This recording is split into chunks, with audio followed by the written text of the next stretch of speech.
With the Lucky Land Slots, you can get lucky just about anywhere.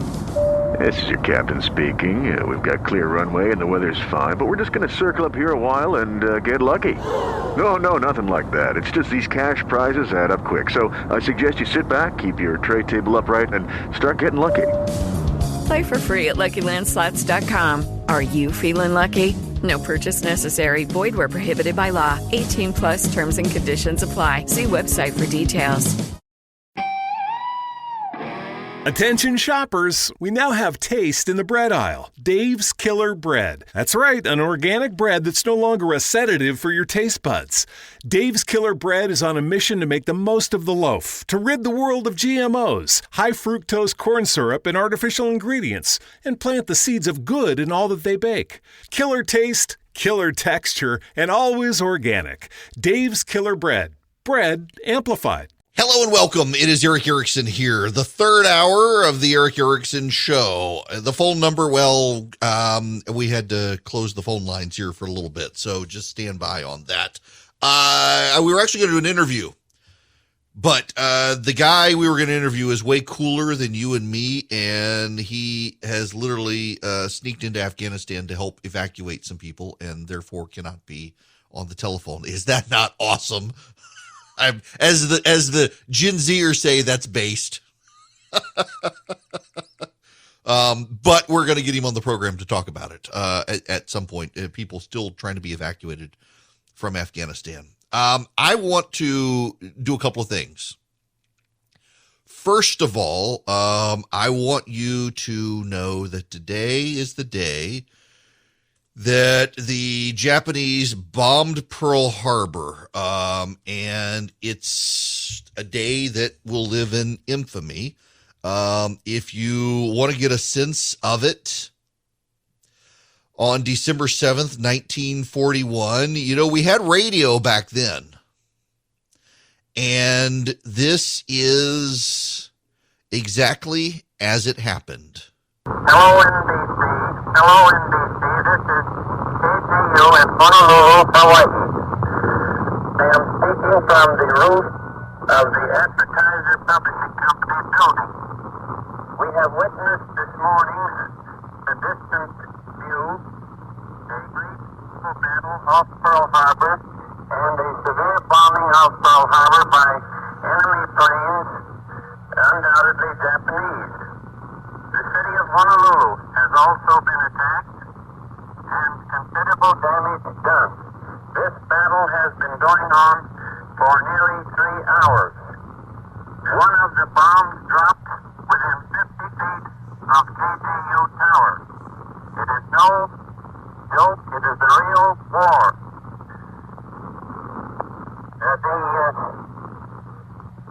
The public of Honolulu have been advised to keep in their homes and await results from the Army and Navy. There has been fierce fighting going on in the air and on the sea. The heavy shooting seems to be 1, 2, 3, 4. Just a moment, no interruption. We cannot estimate yet how much damage has been done, but it has been a very severe attack. The Navy and Army appear now to have the air and the sea under control. That was NBC. That was their live broadcast on December 7th, 1941, 80 years ago today. It's the Japanese surprise attack on Pearl Harbor. It was, in the words of Franklin Delano Roosevelt, the day that would live in infamy. It also is the day, interesting enough for those of us on radio, that it was the day that radio really became a necessity around the world. The ability with AM radio in particular to bounce signal off the atmosphere, to be able to reach places like the Western United States to relay data. It was remarkable. The world began to interrupt as the signal began to be reached around the world to note what had happened. It was remarkable. And, there's a weird thing. Like, so for example, on the 11th hour of the 11th day of the 11th month of the year 1918, the guns of August went silent. That is, in World War I, the whole world needed to know weeks in advance, because we didn't have radio infrastructure in World War I. The whole world had to get it in their head weeks in advance. It had to go out by teletype and ships at sea and the like, that on the 11th hour, the 11th day of the 11th month, World War I would absolutely come to an end, cease firing. And the world has changed. History has changed. And now we suddenly now have the internet, unless you're on Amazon services, and then everything changes. It's just remarkable how the world has changed. It's just,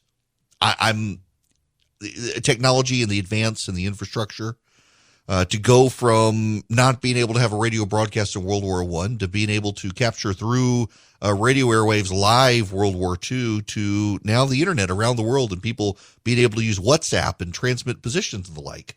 I told you we weren't going to be able to get Mike Edwards on the phone given what was going on, but he has actually endeavored to rouse himself up. My gosh, being able to get with us. And so I want to go to Mike Edwards right now, live on the phone. Mike, how are you? Hey, how's it going? Great. For those of you who don't know, Mike Edwards is the founder of Project Exodus Relief. They've been helping get people out of Afghanistan. And Mike, thanks for being able to join me. Yeah, thanks for allowing me, and sorry for being late. We've been up all night crushing out manifesting, doing a lot of last-minute stuff that popped up this morning also that distracted us, and we had to get it out. It was either that or possibly leave some more people stranded. So real critical there, and I apologize for missing it. No, you don't have to apologize. This work is way more important than anything I've been doing. And I just to set the stage for you here, and it was kind of unrelated to you, I started my show yesterday noting when you look at the political polling right now in the country, Afghanistan doesn't crop up in anything anyone cares about. But when you start probing people, there is this definitive moment in time where people's views of American politics shifted this year, and it was in August with what happened in Afghanistan. And it kind of presupposes every American's view of American politics right now, that we essentially not only handed Afghanistan back to the Taliban, but left so many people behind. And this comes up across the board in conversations with people and focus groups with people, but it is not covered at all anymore. And yet the situation is still going on. People are still having to be evacuated. And your group, Project Exodus Relief, is one of the groups helping there. And just, if you wouldn't mind, give people an overview of what you guys are still doing. Well, yeah, from day to day, we're still trying to keep people safe, keeping them fed, keeping, the flow of resources going to these people, because most of these people that we're trying to rescue now are stuck in their homes, just hiding from the Taliban. They can't go out and get jobs because most of the people on our list are the elite of the elite special operations guys that worked alongside a lot of our team members throughout the last 20 or so years. So they can't get jobs anymore. Their names are on a list. So we're keeping them fed and keeping them safe until we can get them out of there. And there is no defined, clear path to get them out. Currently, there's only a route for American citizens, LPRs, which is green card holders, and then SIV applicants. And none of these trusted allies even qualify for the SIV process. So that's why they don't have them. But yeah, we're working to get them out. Why don't they qualify? So they don't qualify because they didn't work directly for the U.S. government. They worked for their government, or the Ministry of Interior for Afghanistan. The Ministry of Defense for Afghanistan. So they were like their DOD, not our DOD. So if they were an interpreter and worked directly for the U.S. military, they qualify. There's a lot of other people that worked other support jobs for the U.S. military. They qualify. But these guys who actually fought right beside us, the actually valorous guys, the combat hardened guys that actually went out and fought next to us, they don't qualify at all because they worked under the Ministry of Defense of Afghanistan. Good grief. So let's talk about your time in Afghanistan. I know you were over there. You were also in Iraq when you were in the military. And so I assume a lot of these people you're trying to help out are people you had pre-existing relationships with. Yes, sir, that is correct. I spent a good bit of time in Afghanistan. I did deploy to Iraq and other places as well. But the vast majority of my time was in Afghanistan, doing a lot of different stuff with these guys. And I built very close relationships with several of them. And then there's others that are still assigned to the same units that I worked with and trained with regularly. And these guys are highly, highly vetted. They've worked very close with our troops. They're trained on a lot of stuff that we don't want getting out to the bad guys. So right now, I mean, these guys are all super loyal. They don't want to do anything but come to America, be Americans, and help us however they can. But these guys are being killed off. And then there are organizations, some of these terrorist organizations are trying to recruit them now, trying to get them to come to their side. Imagine if that happened, how bad that would be. Yeah. $80-some-odd billion worth of equipment left to the hands of the enemy, the Taliban. And then let's say they take on some of the best trained special operations guys they possibly could, because some of these guys, if we're supporting them now, but if we were to go away, they don't have any other option. It's either sit there at home and watch your family starve to death, or go out and hope they don't kill you, and maybe they'll let you join their side and pay you. Jeez. Okay. So one of the groups that I've been involved with is called Help the Persecuted. They're out of Atlanta. They've been trying to get Christian converts out of Afghanistan, and they've told me about the real difficulties they have working with the American State Department and the roadblocks that the State Department throws up to them that other countries don't. And I'm wondering, it's one of those questions in law school, never ask a question you don't know the answer to, but I don't. What sort of help have you guys gotten, if any, from the State Department or the Defense Department on this? None, really. There's an Afghan evac coalition that was created with the State Department, and we were talking to those people, and they haven't really been able to help us. We've given them a lot of the lists that, people that applied that didn't fit our criteria, and they've actually gotten out one family that we sent to them, and that took a lot of pressure there. But other than that, we haven't really seen any help from that coalition or from the State Department directly itself. So we've been trying to advocate as much as we can on our own behalf for these people, because it doesn't seem like anyone else is. We just need to get the story out there, how critical it is that we save these Afghan soft partners. They're our eyes and ears over there. They're our most loyal people. They should have been right behind the American citizens and LPRs coming out of there, but they're not. There's absolutely no pathway. And we reach out and try to find places to put these people, these lily pads, as they call them, which is the countries that they fly to from Afghanistan to stage and do their paperwork before coming to the U.S. And the Department of State shuts it down. It's like they don't want these people to leave the country for some reason. And we can't let them fall into the hands of the enemy. So I know you guys need help doing this. So first of all, start out before we get into that. How did you put this group together? Well, it started off with me and a few of my friends sharing intelligence back and forth to each other. And then that group grew. So then we brought it all together in one little, essentially a Signal chat group or WhatsApp chat group or something like that back in the day. And then we noticed that there's all these other groups out there that we were hearing about that were doing the same stuff. Some of them organized, fully functional 501c3s and stuff like that. So we reached out to those groups to see how we could work with them. Maybe we could help them and they could help us. And then we just kept building from there, and other people would join in with us or offer their services. And then we just got bigger and bigger and bigger.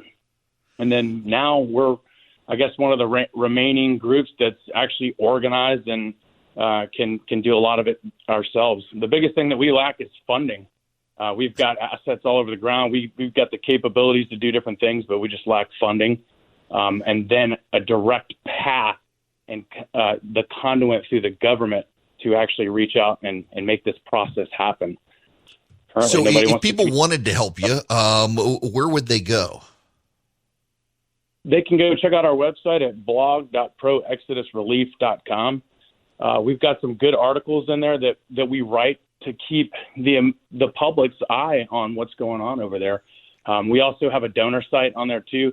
One of our partner 501c3s, they can scroll down to the bottom. There's a link to donate there too. And 100% of the funding goes to evac efforts. None of us do any of this for pay. We're all doing this for free, in addition to our regular jobs and our regular lives. And we just want to rescue as many people as we can. And these guys are critical. The ones we have on our list are critical. If we don't get them out, this situation is going to be a lot worse than it already is. So, folks, if you're listening, just to make it easy for everybody, I have set up, might use a text-based system for my listeners. So people who text the word donate to the phone number 33777 are going to get back that link. So you can click it and help support this effort. Mike, listen, I know you had a long night last night trying to save more lives, and I appreciate you stopping by today, and hopefully listeners can step up and help you guys as well, and we can get more people out. Awesome. Thank you so much. And again, I apologize for being late, and I really no need to apologize. I know what you were doing, so thank you very much for what you're doing. And thank you for covering our story too. Absolutely. Mike Edwards, Project Exodus Relief. If you text the word donate to 33777, I'm going to send you back a direct link to the Project Exodus Relief website, showing how they help and how you can help and who their partners are. There is a donate button on that site. They really do need help. For those of you just tuning in, Mike Edwards, he was a special operator along with a number of other special operators who worked in Afghanistan. They've pooled their resources and intelligence and maintained connections over WhatsApp with a vast array of Afghan partners and soldiers who helped the United States, but were not directly tied to the U.S. government, but to the Afghan government. And the Biden administration made the decision to leave them behind, and now they're being hunted down by the Taliban. You can text the word donate to 33777 to help. Mike was late to the phone call because they were helping rescue people last night. We'll be back. You are struggling right now. Well, you should be, because I am. What am I going to get people for Christmas that I love? What am I going to get myself? Well, there are lots of things you can do, and one of the things you can do is, considering how much time we sleep and stay in our beds, consider gifting Bull and Branch. My gosh, their sheets are comfortable. My wife was so excited when I told her that Bull and Branch was going to be an advertiser, because she's been hearing about their sheets and she wanted some, and we bought some, and then they sent us some. And gosh, she knew she was getting that second pair, and she loves them. We have Bull and Branch on most of the beds in our house now, and all the time people ask us when they stay at our house what exactly it is. Where do we get our sheets? Because you can feel the difference. They are very soft. You know that they've got a good snug feel to them, but they're also very soft. You can tell they've got a high thread count. I really, really do like these things. They are very soft. They've got organic cotton weave. They feel incredible all season long, every season, from twin-size beds to California Kings. Treat yourself and your loved ones to the new standard in bedding from Bull and Branch. Their gifts come wrapped and ready in their special holiday packaging. If you order by December 19th, you get guaranteed delivery for Christmas. Best deals of the year are going now from December 6th to December 8th with promo code ERIC, E-R-I-C-K, at bullandbranch.com. That's Bull, B-O-L-L, and branch.com. The promo code is ERIC, E-R-I-C-K. Exclusions may apply.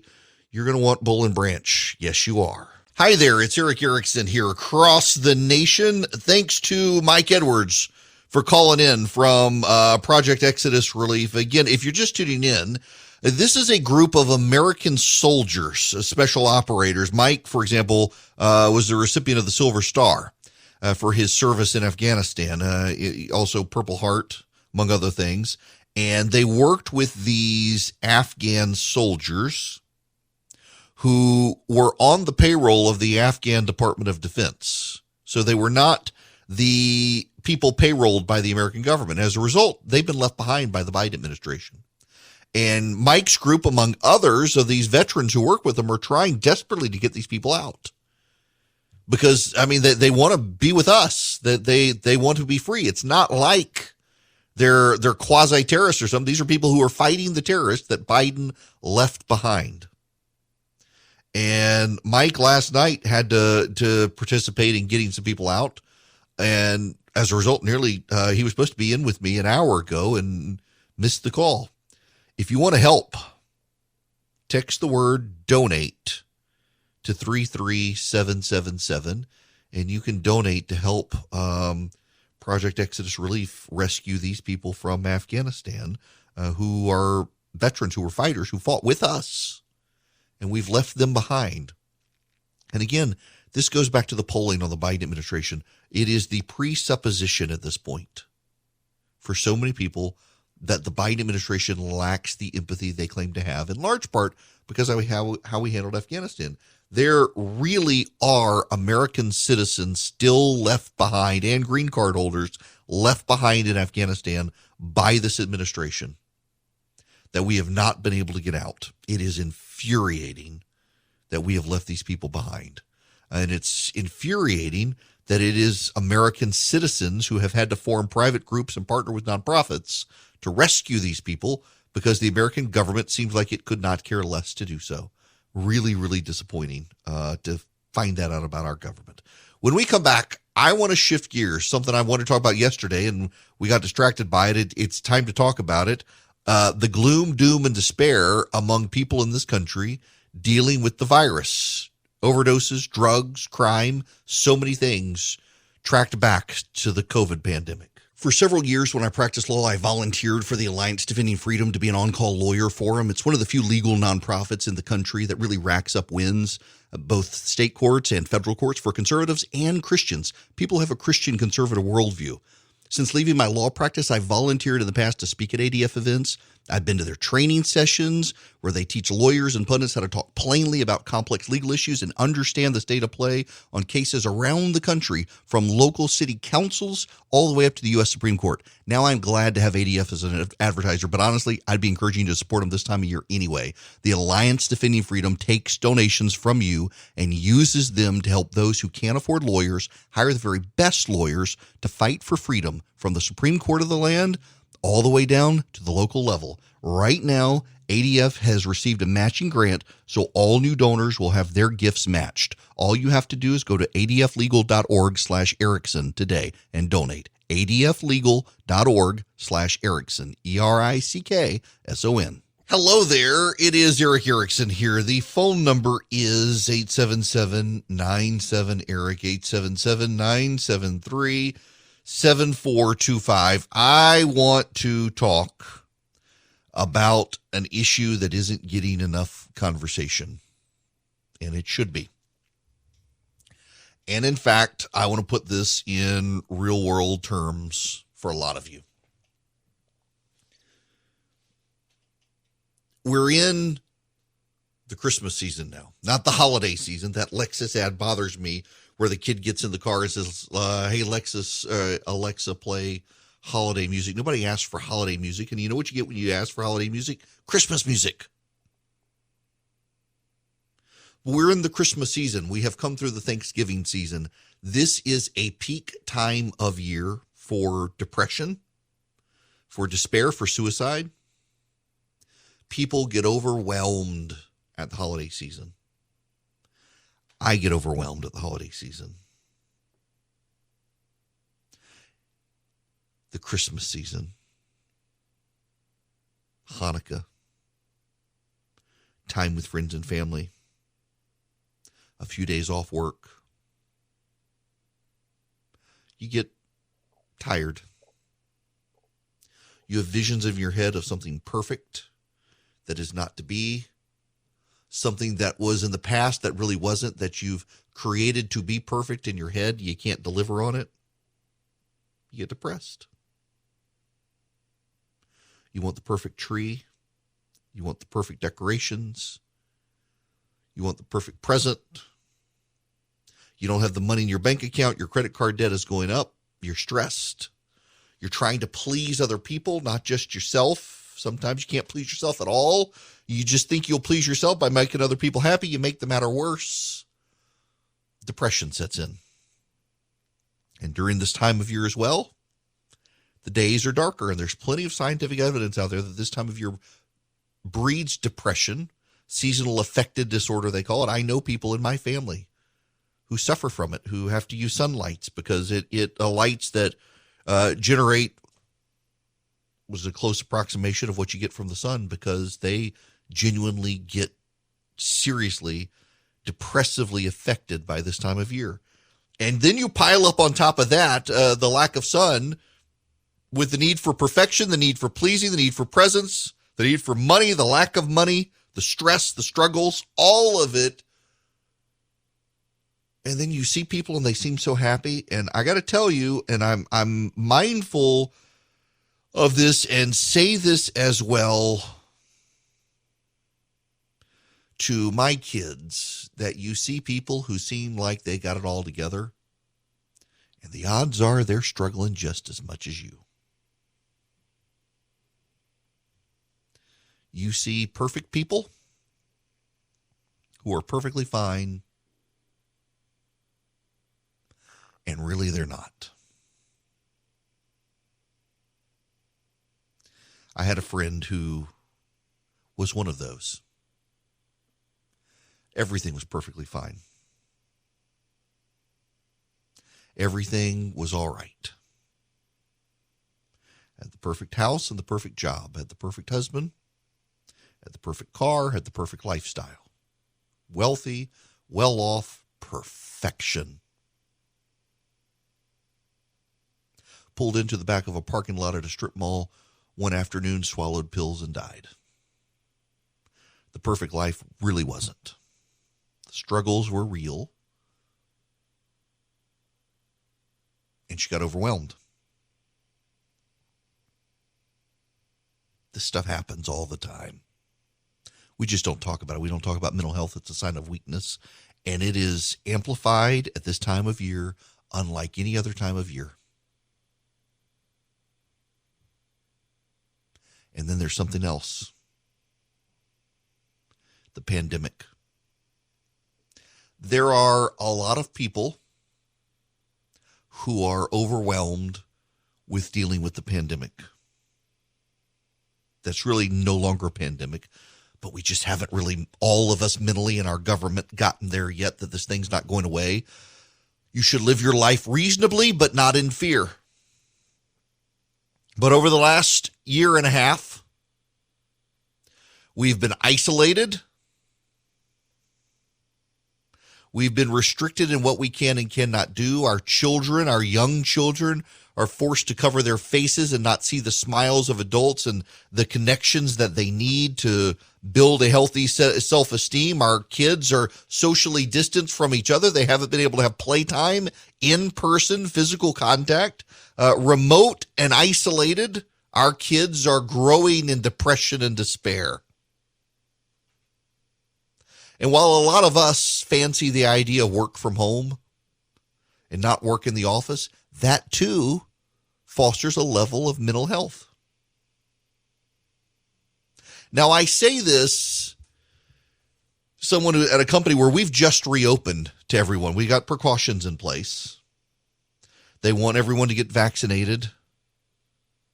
If not, get tested.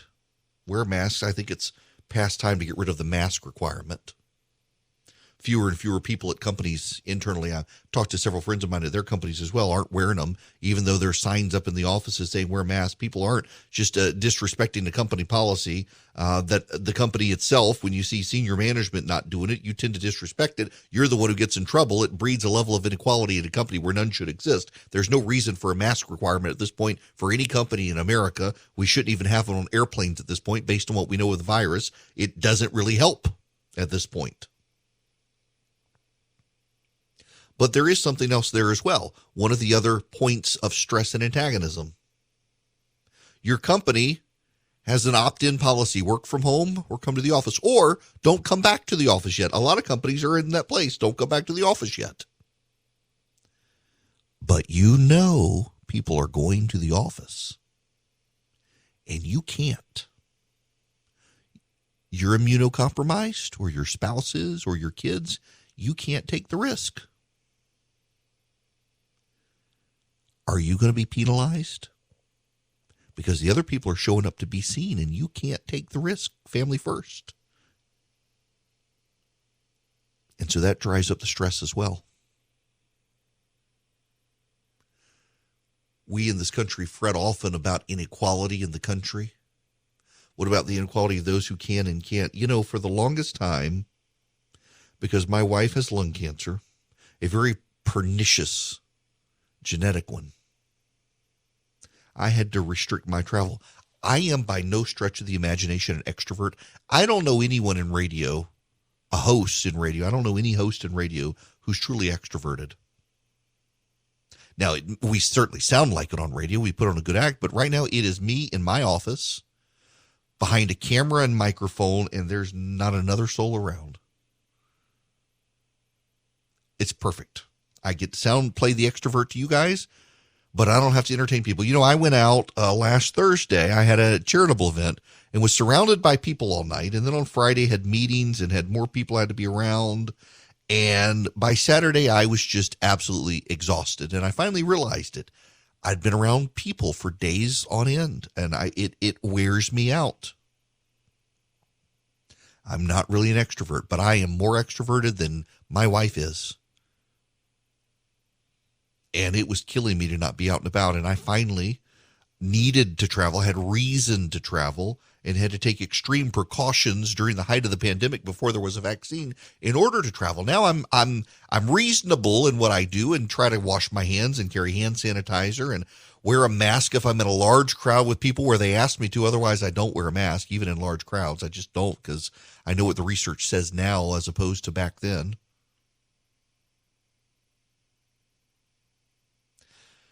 But there's still a little lingering concern. What if I bring something home?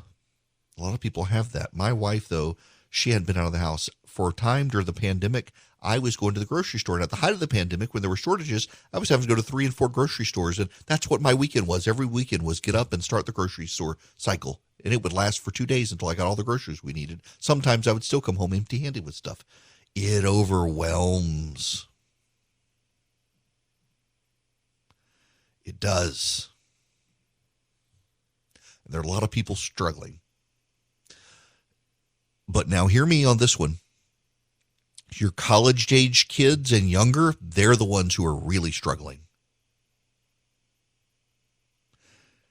And I don't know that we're doing enough. You know, the American Academy of Pediatrics, I think it was that one. Don't hold me to that one. One of the big pediatric associations for years had data that showed kids needed to see visual clues through emotion reflected in faces, smiles and the like, for them to be able to process emotion. And then when the pandemic came and there was a big fight over whether you should wear masks or not, and conservatives started saying, what about this? What about this? They took it off their website and claimed it never existed when it did. They didn't memory hold it well enough. People found it. People were reshaping public policy positions based on whether they were on the left or the right, pro-mask or anti-mask, but we've all known it's true. Your kid wants to see your face, not behind a mask. In school, they need to see your face. They need to be in person. We are social creatures.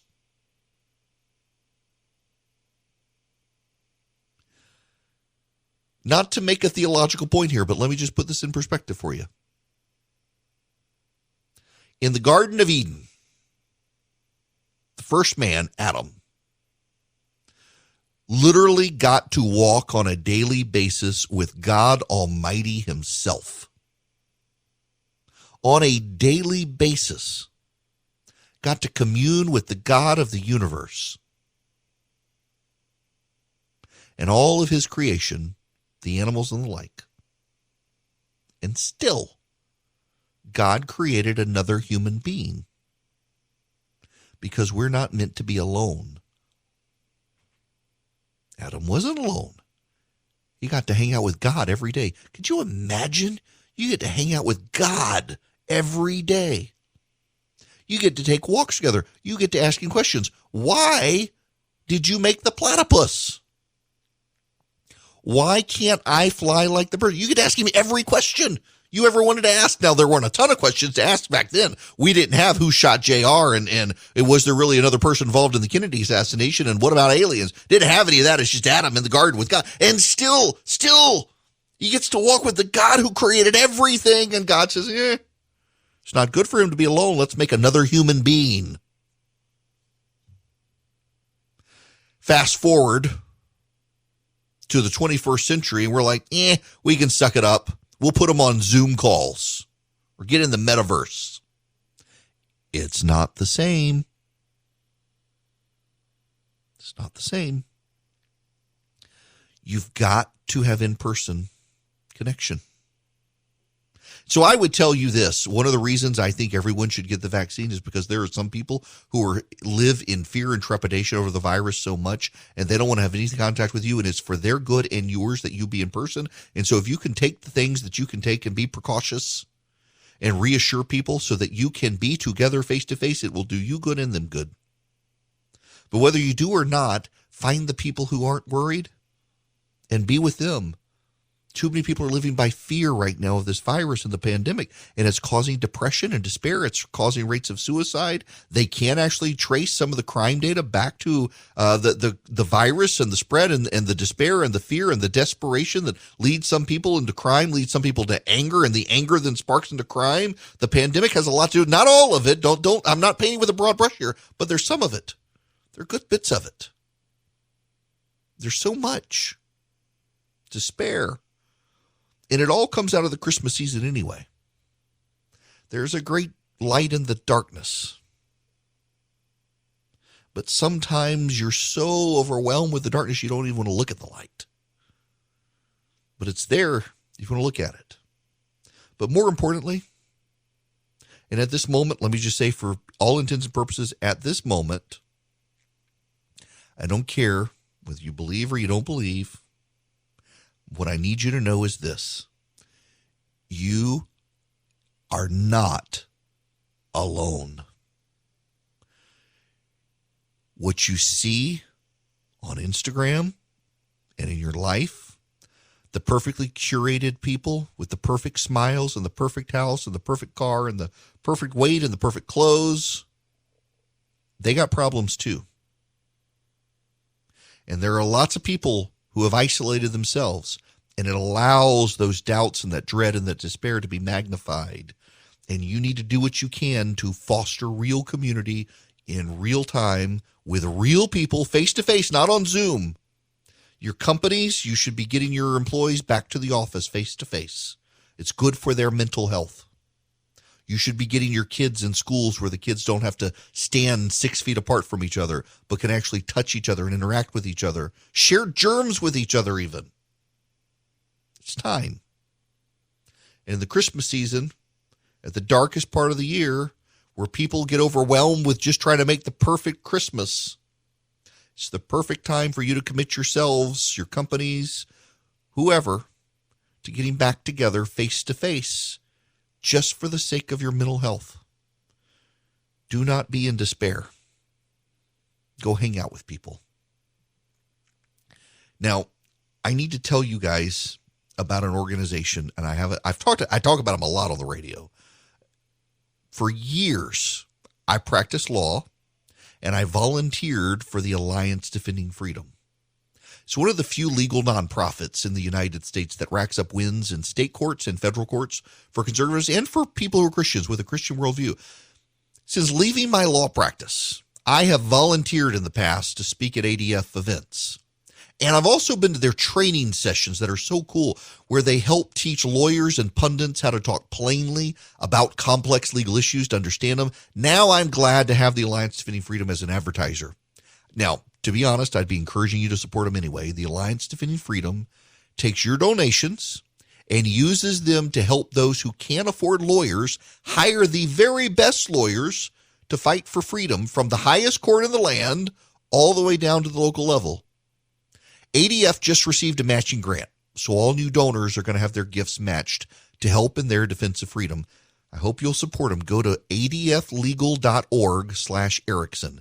That's adflegal.org/Erickson, ERICKSON. Thank you to ADF for coming on board. Hello there. It's Eric Erickson here.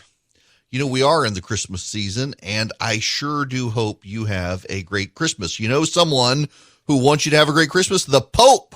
The Pope is, well, I wouldn't say he's quite comparing the European Union to Nazis and fascists and communists, but this is from Hot Air. The European Union has attempted to ban the use of the word Christmas, saying it's not inclusive. The dossier from the EU recommended, among other things, to stop saying Merry Christmas and replace it with Happy Holidays. and refer to Christmas holidays as winter break. The guidelines for internal use were signed by the Commissioner for Equality, Helena Dalli of Malta, published by an Italian media outlet on Monday, and caused outrage. The office had to cancel it. Speaking at the Vatican, Cardinal Pietro Parolin, Secretary of State, denounced the homogenization. I believe there's a real concern about this. It's a path of which we have become more aware and which naturally must translate into practice. But the Pope himself decided he needed to speak out. The Pope said that this was a bridge too far and that it was essentially neo-colonialism at work to eradicate these sorts of ideas. He sees the threats to democracy. Populism, he said, of one, it starts to show its nails. I'm thinking of the populism of the last century, Nazism, a populism that defended national values. And he also said shutting down things like Christmas because of its offense is disrespectful to people. It's a new dictatorship. The Pope is not happy when you try to get rid of Christmas from the holiday season, the Christmas season. Got that, Lexus? Your stupid ad? And you thought these last 2 years were crazy. Welcome to 2022. It's coming up and nothing makes sense still, especially in business. If you're a small business owner, good luck getting financing from a big bank right now. I can offer you a fantastic solution if you're looking for $750,000 or more in financing for your business. First Liberty Building and Loan. Let's say you want to buy a new building or you want to refi existing debt or you want to buy a company. Basically, you see opportunity for your business to grow, but you've hit a wall with the mega banks getting financing. That's where First Liberty Building and Loan and my friends the Frost family come in. They solve small business financing problems better than anyone I've ever seen. They say yes, where big banks say no. It's that simple. Look, just do this. Spend 10 minutes with them. Call them, First Liberty Building and Loan, say Eric sent you. In 10 minutes, you'll know if you're a good fit for their program. Go to firstlibertyga.com. That's firstlibertyga.com. They help small businesses nationwide in all 50 states. firstlibertyga.com. With the Lucky Land Slots, you can get lucky just about anywhere. This is your captain speaking. We've got clear runway and the weather's fine, but we're just going to circle up here a while and get lucky. No, nothing like that. It's just these cash prizes add up quick. So I suggest you sit back, keep your tray table upright, and start getting lucky. Play for free at LuckyLandSlots.com. Are you feeling lucky? No purchase necessary. Void where prohibited by law. 18+ terms and conditions apply. See website for details.